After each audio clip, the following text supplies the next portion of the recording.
我们来开我们的古曼达林，可以帮我们祷告吗？亲爱的天父上帝，主耶稣基督，亲爱的圣灵，谢谢你的恩典，主啊，你带领了我们，经过了每一天的时间，主，今天你仍然给我们有这个机会来参加这个中文的小组，我们要向你感恩，主啊，我们再一次将我们这个小组交传你手中，你自己差遣哪一个弟兄姐妹要来参加的，你差遣他们。让他们可以跟我们一起同心的来学习你的话语。主啊，这个时候也求你的宝血遮盖我们每一个人。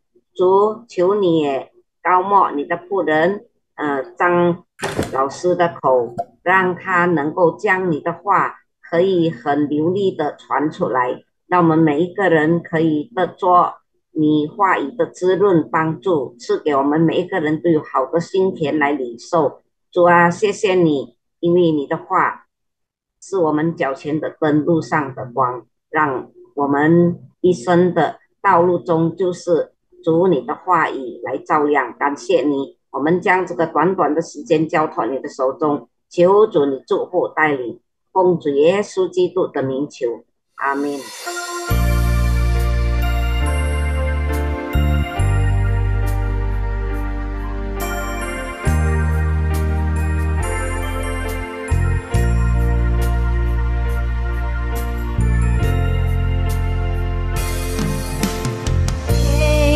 上帝，你不与我同在，我才能坚持走到今天。你诺言，我灵安慰，你舍我你中的福分。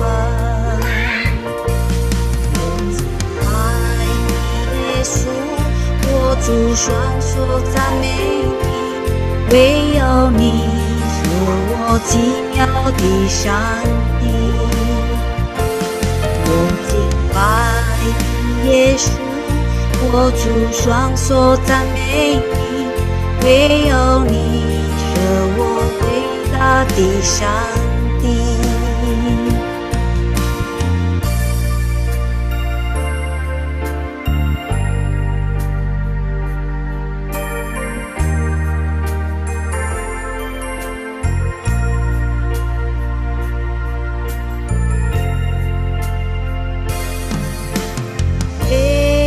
上帝，不与我同在，我才能坚持走到今天。你的诺言让我灵魂安慰，你是我生命中的福分。我敬拜你，耶稣。我主双手赞美你，唯有你是我奇妙的上帝。我敬拜你，耶稣，我主双手赞美你，唯有你是我伟大的上帝。我敬拜你，耶稣。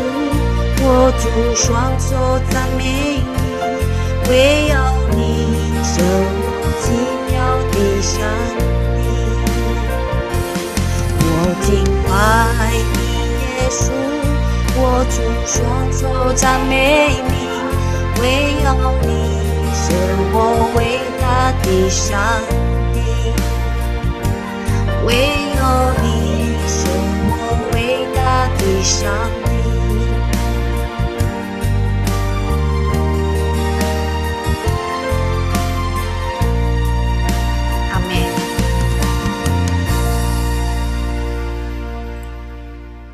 Tuhan Yesus, terima kasih hari ini kita berkumpul kembali lagi. Hari ini hamba ingin menyampaikan pengalaman dari satu dari 7 gereja yang Engkau firmankan di kitab Wahyu. Ajarilah kami apa artinya kehilangan kasih mula-mula, sehingga kami dapat mengerti apa yang Engkau sampaikan di dalam firman ini. Terima kasih Tuhan Yesus, dalam nama-Mu hamba berdoa. Amin.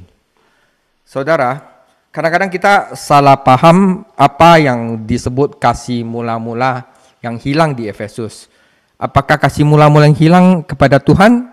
Oke, dalam topik ini kita akan mempelajari apa artinya itu. Saya akan mulai, saudara. Mari kita baca firman Tuhan terlebih dahulu dari Wahyu 2 ayat 1 sampai 7.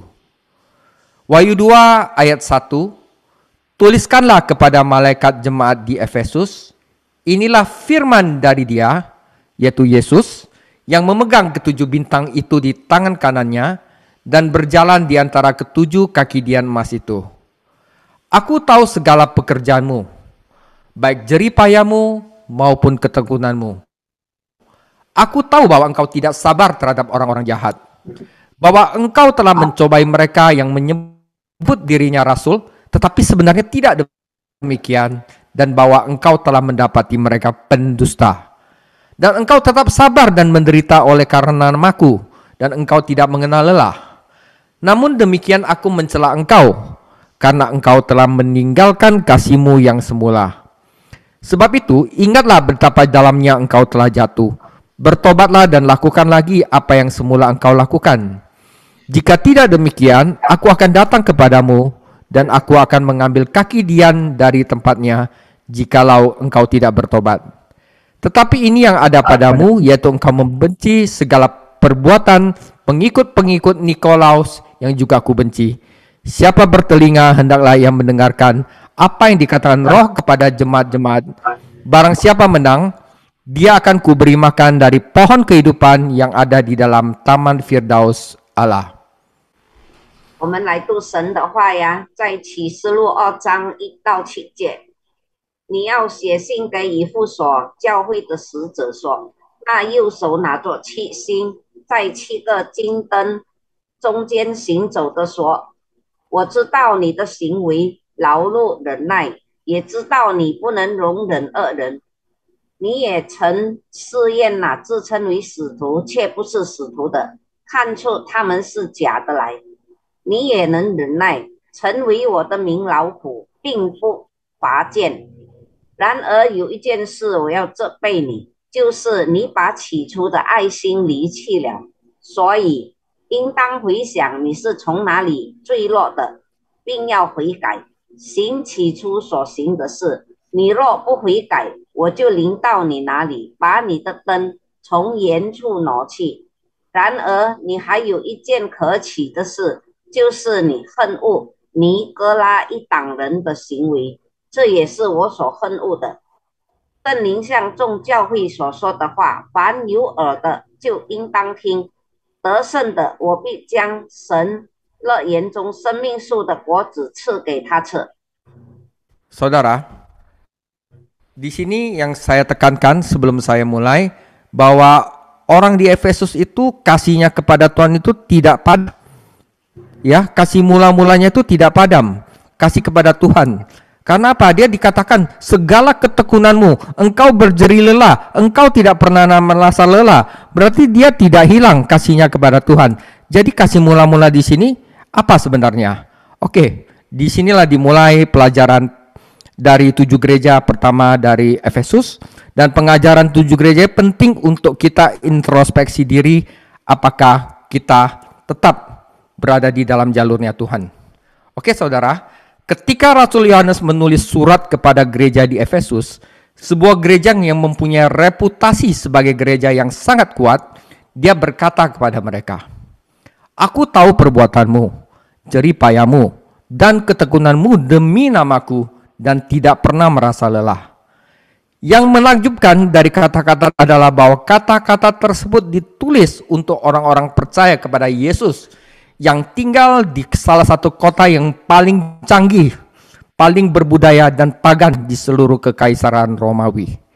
Faktanya, kota ini adalah tempat di mana penganiayaan atas nama kaisar dilakukan terhadap orang-orang yang beriman kepada Yesus.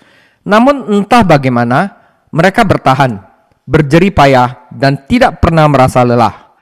Apa yang membuat iman mereka memberi mereka kekuatan? gairah terhadap Yesus di situasi yang tidak terduga ini. 我们来读，当使徒约翰写信给以弗所的教会时，他对他们说：“我知道你们的行为，你们的劳苦，你们为我名的缘故所忍耐，并且永不疲倦。这些话的奇妙之处在于，他们是为生活在整个罗马帝国最复杂、最有文化、最异教的城市之一的耶稣信徒所写的。事实上，这座城市就是以皇帝的名义对信徒进行迫害的地方。然而，不知何故，他们坚持不懈，辛勤劳作，永不疲倦。在这种意想不到的情况下，他们的信仰是给了他们力量和对耶稣的热情吗？ Oke, saudara. Nah, kita harus tahu dulu Efesus itu adalah kota seperti apa. Efesus disebut sebagai Crown Jewel of Asia. Jadi bangsa Romawi menyebut tempat ini sebagai permata mahkota Asia kecil, tempat yang paling bersinar. Ya, itu dikenal dengan nama Efesus. Itu adalah kota yang luar biasa, terletak di pantai barat Turki, wilayah Asia kecil pada zaman Alkitab. Faktanya laut sangat dekat di sini. Awalnya pelabuhan itu sampai reruntuhan di bawah kami ini. Saat itu tempat itu tertimbun lumpur dan berjarak sekitar 4 mil. Saat ini tempat ini sudah tertimbun lumpur dan berjarak sekitar 4 mil. Itu adalah tempat yang sangat kaya, sangat indah dan sangat mempunyai kekuasaan. Sungguh menakjubkan bukan hanya keindahan artistiknya tetapi juga kekayaan dan kemewahannya. Di atas sana, di lereng rumah tempat tinggal orang-orang kaya, taman peristal dengan tiang-tiang megah, lukisan di dinding, air mengalir tepat di dalam rumah mereka.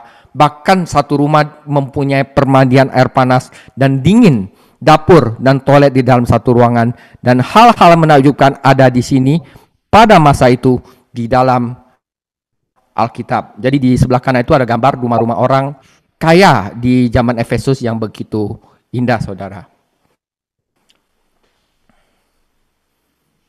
这个以弗所就是称为小亚细亚，罗马人称这个地方为小亚细亚，皇冠上的明珠。它被称为以弗所，只是一座非凡的城市，位于土耳其西海岸。圣经时代的小亚细亚地区，事实上这里离海很近，最初港口到达了我们下面的废墟。如今，它已经移至距离大约4英里，那是一个拥有巨大财富、美丽和潜力的地方。它令人惊叹的不仅是它的艺术之美，还有它的丰富和奢华。那里是有钱人住的房子的斜坡，柱廊花园。有宏伟的柱子和墙上的画，房子里有水流，甚至有一间房子里面有冷热水浴室，还有厨房和厕所，以及当时圣经中令人惊奇的事情。Oke, jadi gambarannya adalah sebuah kota yang kaya di mana orang-orang sana sudah menikmati segala sesuatu yang luar biasa pada zaman Alkitab. Nah, saudara, saya akan perkenalkan satu yang namanya Dewi Artemis. Jadi ini adalah dewi kesuburan di mana dia mempunyai banyak payudara ya. Payudara banyak, dianggap sebagai dewi kesuburan. Nah, saat itu saudara, jantung kehidupan dan perekonomian kota ini adalah pemujaan terhadap Dewi Artemis yang di kanan ini. Artemis atau Diana adalah dewi kesuburan. Sekarang jauh ke belakang dalam sejarah kuno pada tahun 600 sebelum Masehi atau lebih, sebuah kuil dibangun untuk Artemis, tetapi dihancurkan kemudian dibangun kembali pada zaman Yunani, sehingga kuil itu menjadi salah satu dari 7 keajaiban dunia pada zaman itu, saudara. Awalnya terdapat kolam pantulan di depannya yang benar-benar spektakuler. Kuil itu sendiri memiliki panjang 450 kaki, lebar 220 kaki, dan memiliki saudara 120 tiang dengan tinggi 60 kaki. Kini sejak awal kota itu menjadi pelindung, pembela, dan pusat pemujaan Artemis. Dalam bahasa Yunani disebut Neokoros. Artinya kota ini dengan kuratornya yaitu para pendetanya dan kuil Artemisnya bertanggung jawab atas kemurnian pemujaan Artemis di seluruh dunia. Jadi pusatnya saudara. Jadi apapun yang ada hubungan dengan Artemis harus datang ke sini karena di sinilah, di Efesus lah pusat jantung tempat pemujaan Dewi Artemis saudara. Artemis 是一个女神啊，他们所相信的。当时这座城市生活在经济的开心，是对女神 Artemis 的崇拜。Artemis 是生育女神，现在追溯到古代历史，公元前600年，大约如此。为 Artemis 建造了一座神庙。它在希腊时代被毁，后又重建，成为世界7大奇迹之一。原来前面有一个倒影池，乍是壮观。寺庙本是长450英尺，宽220英尺，拥有120多根高60英尺的柱子。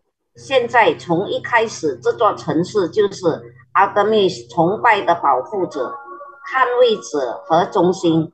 在希腊语中，它被称为 Neokoros， 这意味着这座城市及其祭司长和 Artemis 神庙对全世界 Artemis 崇拜的纯洁性负有责任，所以任何与 Artemis 有关的事情都必须来这里，因为这里就是 Artemis 神殿的中心，就是它的心脏。Oke, jadi ini ada Artemis.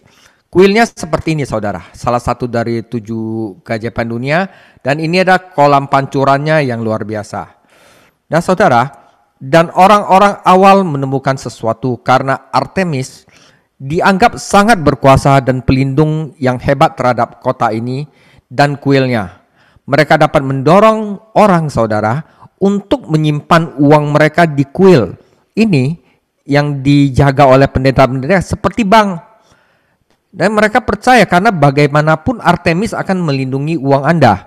Dan mereka menemukan ketika sejumlah besar dana masuk, mereka dapat meminjamkan dana tersebut dengan bunga yang cukup besar dan menghasilkan uang dalam prosesnya, dan hal itu menjadi kota ini sangat kaya dan menjadi pusat dari ribuan orang yang datang ke sini untuk menyimpan uang atau untuk meminjam uang, tetapi juga sekedar untuk mengakui berkah dari kesuburan Artemis. Jadi istilahnya kang taunya orang ini banyak mereka tersangkut oleh Dewi Artemis ini. Anda dapat memahami bagaimana orang-orang berpikir bahwa Artemis lah yang membuat mereka sukses, berkuasa dan kaya. Dan mereka itu sangat protektif terhadap hal-hal ini. Iman mereka terhadap Artemis ini sudah sangat kuat saudara. 这个就是阿德米女神的庙呀。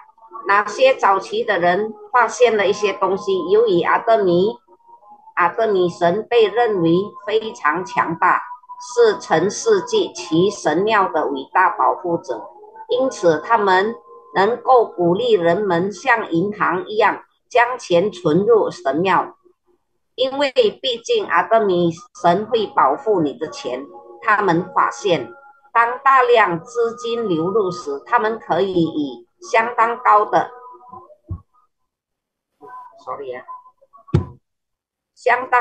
的利数将这些资金带出，在这个过程中赚钱，致使这座城市变得非常富有，成为成千上万来这里储蓄的人的中心。钱和借钱，但也只是为了承认阿德米的生意祝福。你可以理解这些人如何认为阿德米神使我们成功、强大和富有，他们对此非常保护。 Oke, jadi kita ada gambaran ya tentang Efesus dan dewinya dan cara orang itu mereka memuja Dewi Artemis. Nah, saudara, sekarang saya akan masuk ke iman dalam konteks Yahudi. Kalau kita mikir iman itu, oh saya tetap percaya pada Yesus, saya tetap percaya Yesus.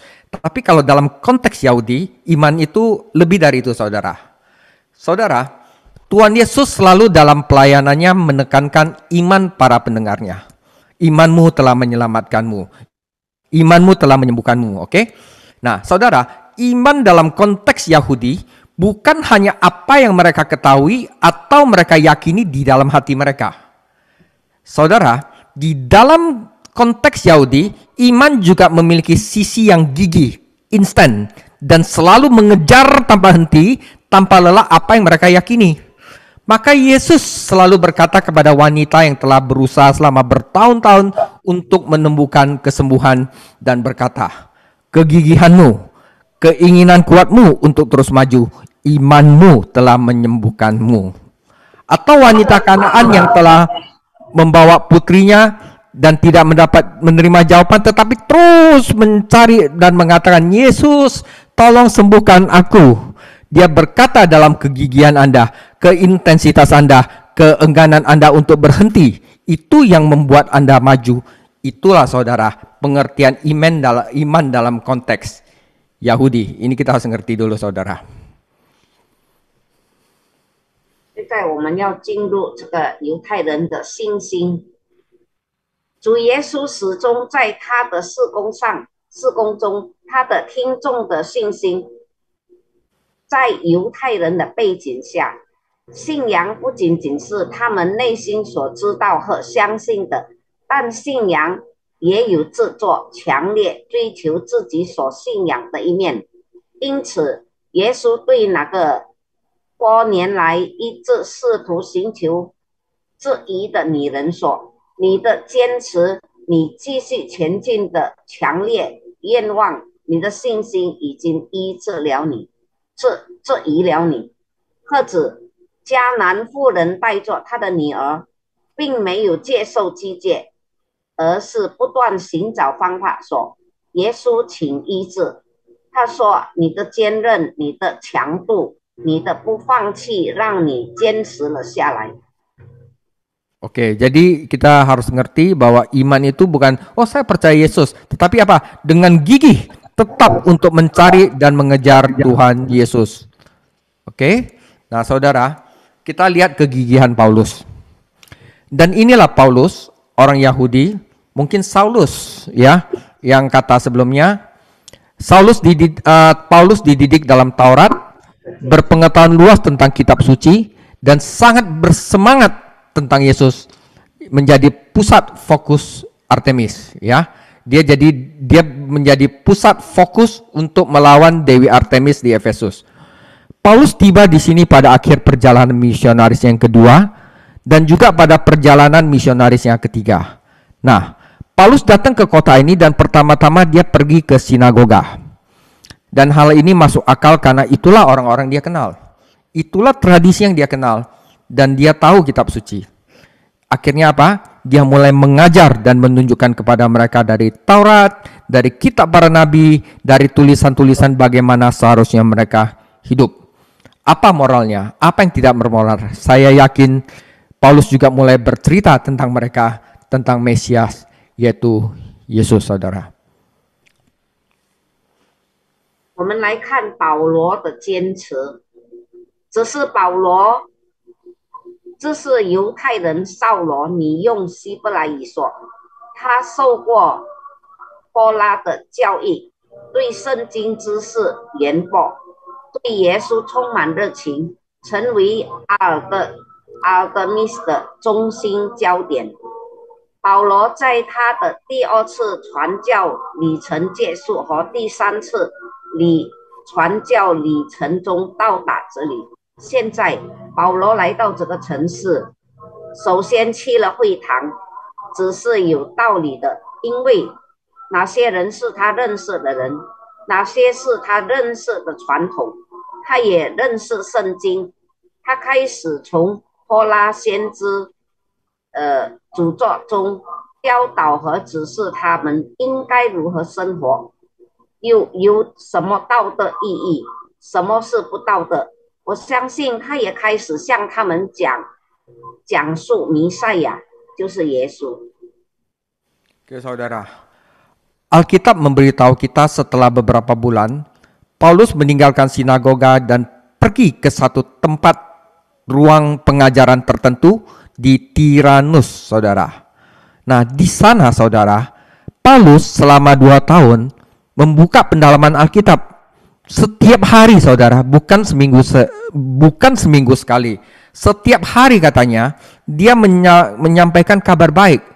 Faktanya, saudara, Paulus mengucapkannya dengan begitu bebas dan kuat sehingga seluruh Asia, kata teks tersebut, mendengarnya. Dan dia sama sekali tidak menyesal bahwa ini adalah kebenaran. Dan dia sangat nyaman menampilkannya di area publik. Dia tidak menghabiskan waktunya menurutku terlalu banyak menyerang pandangan orang lain. Dia pergi begitu saja dan mengatakan kebenaran dengan polos, tanpa rasa malu. Dan saya berpikir dalam hati, betapa seringnya saya ragu dan malu untuk mengatakan kebenaran seolah-olah kebenaran orang lain jauh lebih besar karena bersifat ilmiah dan dapat dukungan akademika atau gelar ini atau gelar itu, dan yang saya miliki hanyalah firman Tuhan. Oke, saudara. 我们来看保罗的教导呀。圣经告诉我们，几个月后，保罗离开会堂，来到蒂拉诺斯的一个讲堂。2年来，他每天他说的每一天都先讲好消息。事实上，他的讲话如此自由而有力。文本称整个亚洲都听到了，而且他绝对不后悔，只是事实。他很乐意在公共场合展示他。我认为他并没有花时间过多地攻击别人的观点，他只是毫无羞耻的继续说真话。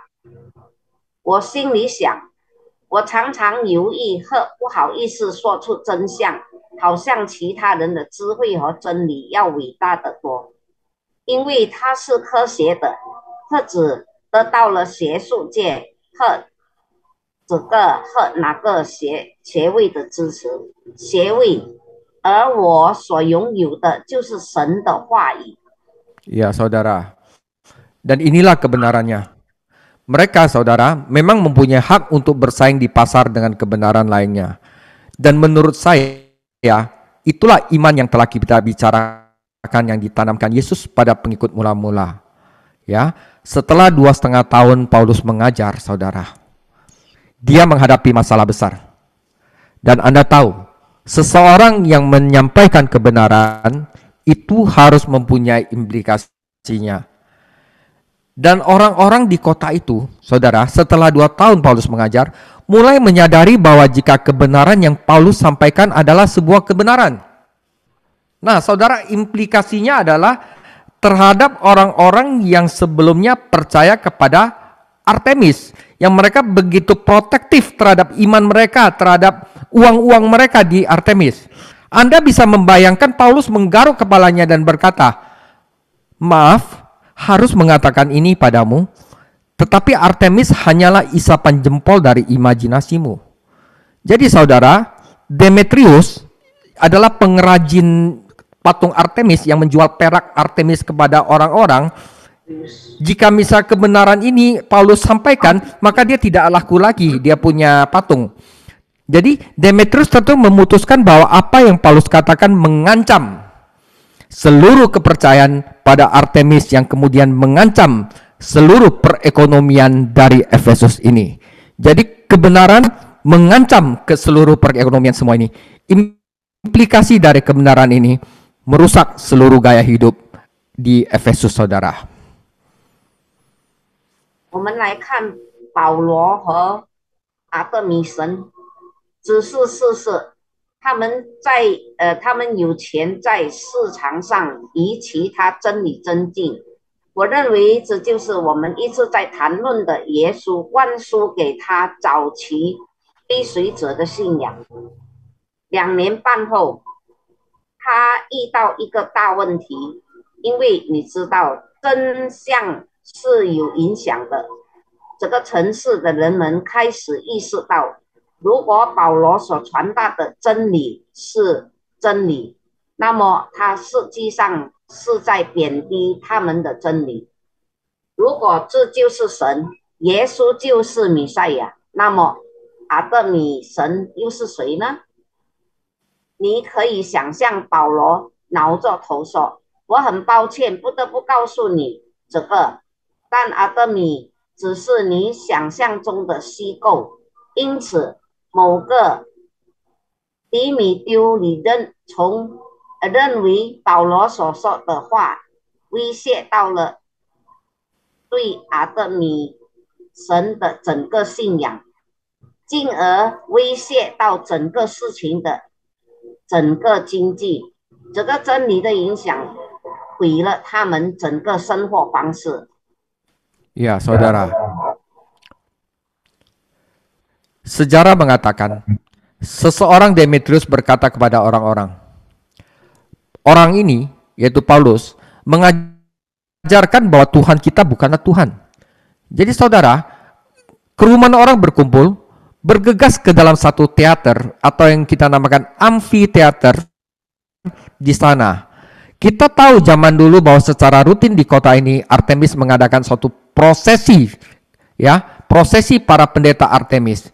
Di belakang mereka semua pendeta tingkat rendah, di belakang mereka adalah seorang merayakan, penjara dan semua orang berada di kota untuk menyaksikan prosesi pengagungan Artemis. Mereka datang dari sudut jalan melalui gerbang Magnesia sampai ke sini melalui tepian disebut Basilika. Mereka akan melewati sebuah bangunan disebut Prytaneum. Di sana Anda melihat kolam besar berdiri di sana. Prytaneum adalah tempat penyimpanan api suci Efesus.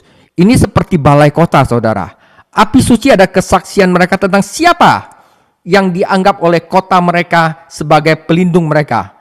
Dalam kosong kami percaya, kata api, saudara. Jadi mereka itu benar-benar keseluruhan kota itu udah terpaut sama Efesus. Dan ketika Paulus mengatakan kebenaran bahwa Yesus adalah Mesias, bahwa Artemis adalah Tuhan yang bukan Tuhan, maka sebenarnya Paulus itu sedang menghancurkan seluruh budaya dan gaya hidup mereka, saudara.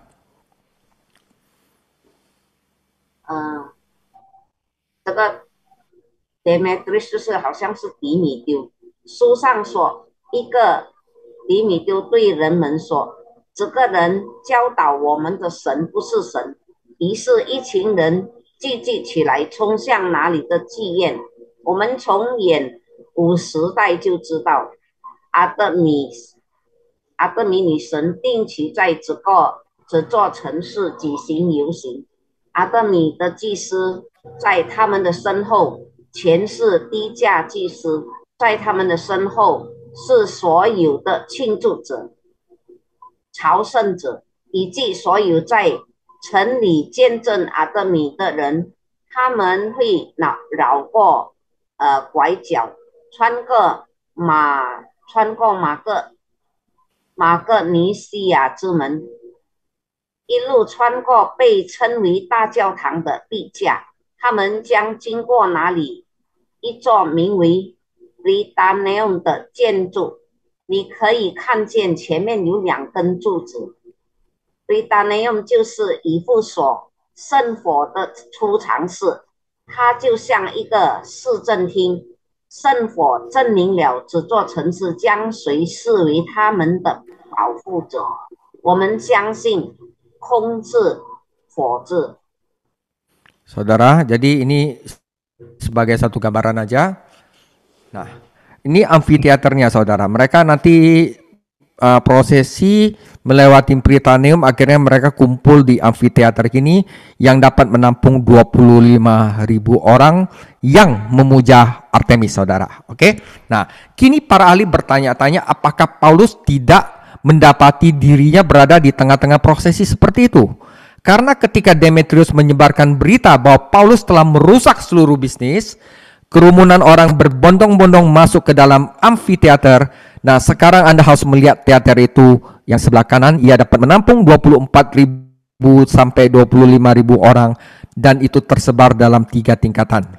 Ada panggung yang indah, akustiknya luar biasa, pemandangannya spektakuler. Bayangkan tempat itu dipenuhi 25 orang dan semuanya berseru serempak, "Hebat Artemis, hebat Artemis, hebat Artemis," saudara. Akhirnya masa itu ditenangkan, mengadakan protes terhadap Paulus, dan dilakukan beberapa orasi, dan wali kota akhirnya berkata, "Hei Paulus, kamu akan mendapatkan masalah. Jika kamu membuat kerusuhan, orang-orang Romawi akan datang dan merampas dewi kami, kota kami, dan kebebasan kami." Jadi Paulus melarikan dirinya dengan nyawanya. 我们看这个右边的就是 amphitheater， 就是好像戏院一样。学者们现在想知道保罗是否发现自己处于这样一个游行队伍的中间，因为当的米特里传播保罗毁了整个生意的消息时，成群结队的人涌入剧院。现在你们必须去哪个剧院看看，可容纳24千和25千人。它分布在3个层次上，有一个美丽的舞台，音响效果令人惊叹，景色非常壮观。想象一下，这个地方挤满了25000人，所有人齐声喊道：“伟大的阿德米斯，伟大的阿德米斯，伟大的阿德米斯！”人群终于平静下来，并发表了几场演讲。市长最后说：“嘿，你会麻烦了，如果你骚乱，罗马人就会来夺走我们的女神，我们的城市和我们的自由。”于是保罗保住了生命。 Oke, saudara. Saudara, keberanian Paulus adalah kasih. Jadi saudara, ini saatnya kita merenungkan. Saya sering berpikir dalam hati saudara. Sekarang ini saudara, kapan terakhir kali saya menyampaikan kebenaran dengan begitu penuh kasih, begitu jelas, tanpa rasa takut, sehingga dampak dari kebenaran itu adalah suatu pelanggaran, saudara. Jadi bagaimana saya bisa menyampaikan suatu kebenaran yang akhirnya menjadi suatu pelanggaran, dan orang-orang menjadi sangat bersemangat sehingga meneriakkan saya, "Agunglah Artemis dari Efesus," selama 2 jam. Ya, mungkin dalam zaman ini beda, saudara. Dan saya bertanya-tanya, apakah saya memiliki intensitas, gairah, dan iman seperti Paulus, saudara? Semangat saya itu apakah seperti itu? Dan pemikiran lain yang saya miliki adalah ketika Anda berbicara tentang Tuhan dan Yesus, itu selalu ada implikasinya, selalu ada efeknya. Memang saya tidak perlu merendahkan serta menyerang orang lain. Yang perlu saya lakukan hanyalah mengatakan kebenaran. Dan implikasi dari kebenaran ini itu sangatlah kuat, saudara. Maka Paulus dengan keberanian yang kuat menghadapi perlawanan yang kuat. Dan saya menghormati dia dan kelompok kecil orang percayanya. 我们看呀，保罗为什么他会这么勇敢，就是因为在他里面有爱。我心想，我最后一次如此充满爱意，如此轻视，如此无所畏惧地讲出真理是什么时候？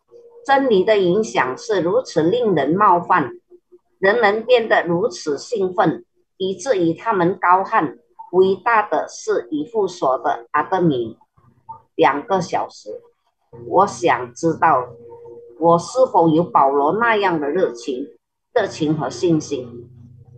我的另一个想法是，当你谈论上帝和耶稣时，总会有一些暗示，没有必要贬低和攻击他人。你所需要做的就是说实话。这个真理的影响是强大的。于是，保罗以巨大的勇气面对了强烈的阻力。我尊重他和他一小群的信徒。 Amin saudara. Nah saudara, kasih mula-mula. Dalam kitab Wahyu, kita kembali ke kitab Wahyu, Yohanes menulis, aku tahu perbuatanmu, aku tahu jerih lelahmu, aku tahu kerja kerasmu. Dalam kata Yunani berarti di sana kerja kerasmu yang terus menerus dan gigih. Kegigihanmu, ketekunanmu, begitulah dia menyebutnya. Dia berkata, kamu tekun dan menanggung kesulitan besar demi namaku, dan kamu tidak pernah mengenal lelah. Nah saudara, kita baru saja buka persekutuan, dan saya menginginkan hal itu bagi saya, bagi komunitas Kristen kita yang kita buat sekarang saudara di Mandengan. Bagi mereka yang mengikuti upaya yang tak kenal lelah untuk hidup yang penuh semangat dan intens bagi Yesus. Anda tahu bahwa saat kami menjelajahi tempat ini, kami bertanya kepada diri sendiri, dari manakah mereka mendapatkan keberanian dan semangat untuk datang ke Efesus? Orang biasa seperti kita dan dapat membuat perbedaan. Komunitas ini dipuji di dalam kitab Efesus karena mereka saling mengasihi. Dan menurut saya, bagian dari kegigihan mereka adalah rasa saling mencintai dan saling mendukung, saudara. Oke, jadi ngerti saudara ya. Kegigihan mereka, semangat mereka, itu akibat mereka saling mengasihi dan saling mendukung. 我们来看这个起初的爱呀，在约翰在启示录中写道：“我知道你的行为，你的辛劳。”希腊语的意思是哪里？即你持续不断的劳动，你的坚韧，你的毅力。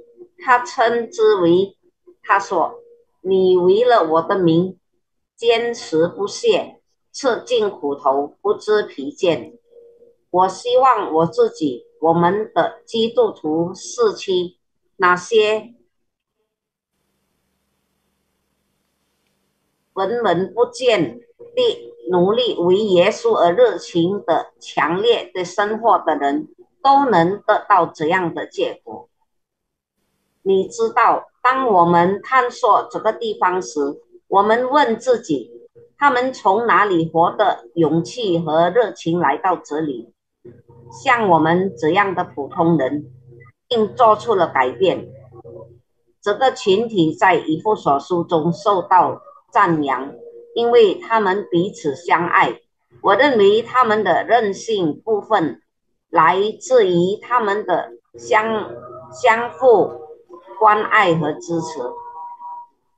Oke saudara, nah saling mengasihi saudara. Faktanya Yohanes memperingatkan mereka dalam bukunya, yaitu Wahyu, kamu telah melupakan cinta pertamamu, kasih mula-mula.